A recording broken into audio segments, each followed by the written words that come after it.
अल्लाह को किसने बनाया? कितने भी पीछे जाएंगे आप, मिलियन बिलियन ट्रिलियन जिलियन चले जाएं, वो टाइम है। उस टाइम को बनाने वाला अल्लाह है। तो जो बनाने वाला है टाइम का, वो कभी टाइम में नहीं होगा बल्कि टाइम के बाहर होगा।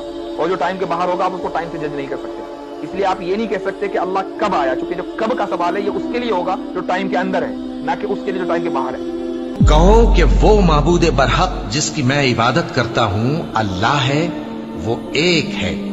अल्लाह बेनियाज है, वो न किसी का बाप है और न किसी का बेटा, और कोई उसका हमसर नहीं। अल्लाह वो माबूद बरहक है कि उसके सिवा कोई इबादत के लायक नहीं।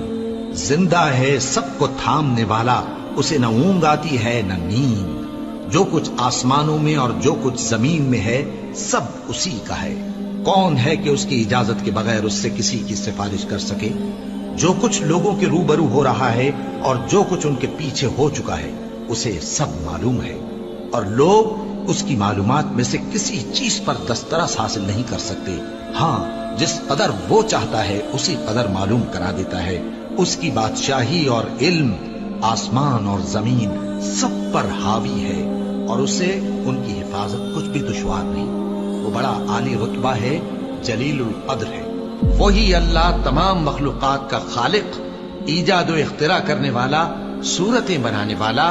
उसके सब अच्छे से अच्छे नाम हैं। जितनी चीजें आसमानों और जमीन में हैं सब उसकी तस्बीह करती रहती हैं, और वो गालिब है, हिकमत वाला है। आसमानों और जमीन की बादशाही उसी की है।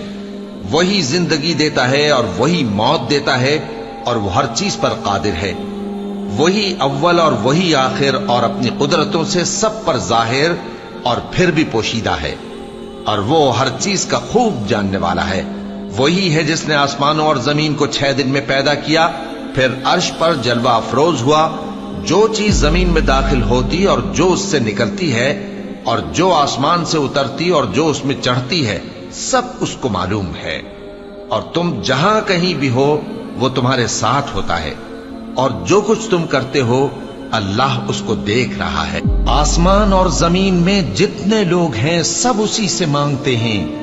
वो हर रोज किसी न किसी काम में होता है। वही तो है जो तुमको डराने और उम्मीद दिलाने के लिए बिजली दिखाता और भारी भारी बादल पैदा करता है, और रात और फरिश्ते सब उसके खौफ से उसकी तस्बीह और तहमीद करते रहते हैं। और वही बिजलियां भेजता है, फिर जिस पर चाहता है गिरा भी देता है, जबकि वो अल्लाह के बारे में झगड़ते हैं, और वो बड़ी कुव्वत वाला है। अल्लाह ने निहायत अच्छी बातें नाजिल फरमाई हैं, यानी किताब जिसकी आयतें बाहम मिलती जुलती हैं और दोहराई जाती हैं। जो लोग अपने परवरदिगार से डरते हैं उनके बदन के रोंगटे उसे सुनकर खड़े हो जाते हैं, फिर उनकी खालें नर्म हो जाती हैं और दिल भी नर्म होकर अल्लाह की याद की तरफ मुतवज्जे हो जाती हैं। यही अल्लाह की हिदायत है। वो इससे जिसको चाहता है हिदायत देता है, और जिसको अल्लाह गुमराह रहने दे उसको कोई हिदायत देने वाला नहीं।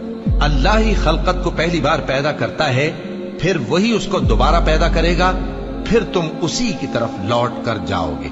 जो मखलूक जमीन पर है सबको फना होना है, और तुम्हारे परवरदिगार ही की जात जो साहिब जलाल करम है बाकी रहेगी।